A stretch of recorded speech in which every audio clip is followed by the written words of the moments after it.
Hello and welcome to the transcription explanation of this design. It was done using Loren Sherman's fan-made Gallifreyan script, which uses a combination of dots and lines on these 4 different stems to make our consonants. And vowels are smaller circles, and they're kind of tricky. They have different locations depending on if they're different vowels and if they're enclosed on one of these 4 different consonant stems. So with that being said, it makes the most sense in practice, so let's go ahead and look at our design.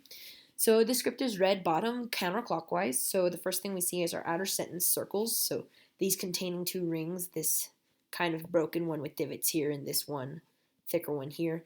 Those outer circles are our sentence circle, and that's where you'd put punctuation if there were punctuation in the design, but there is none. So we just look at our first word or only word in this word circle, which is read bottom counterclockwise as well. So here's our bottommost letter.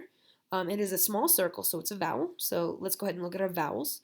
If this is the word circle line, an A would be located outside these 3 on the line of the word circle, and O towards the inside.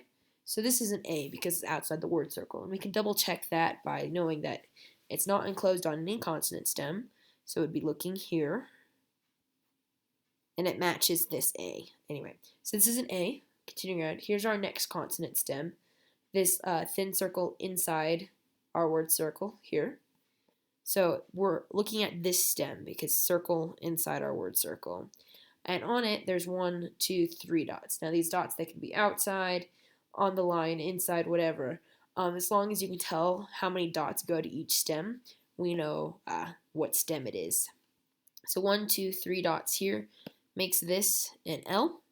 Continuing around, here we have an I. It's all by itself. So on the all by itself line, we have a small circle with a line going towards the middle of the word circle.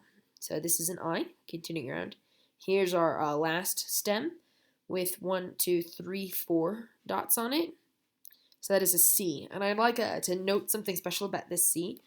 In this Gallifreyan script, you're not supposed to use the letter C or the letter Q unless it's a proper noun or an acronym or something where it matters.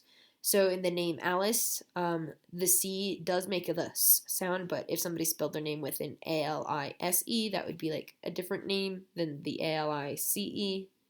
So we wanted to use the proper noun C here. So C, and then last but not least, we have the E. So enclosed on this stem, so here, here, here, here, here. It's a circle right in the middle of the stem, so each of these circles are like the stem circles. E's, I's, and U's are all in the middle of the stem circle, and there's no lines ending on it. So yeah, this line passes through it, but it doesn't end here or anywhere. So no lines actually count towards this stem, so that makes it an E, which is the centralized vowel with no lines. So that's that, A-L-I-C-E.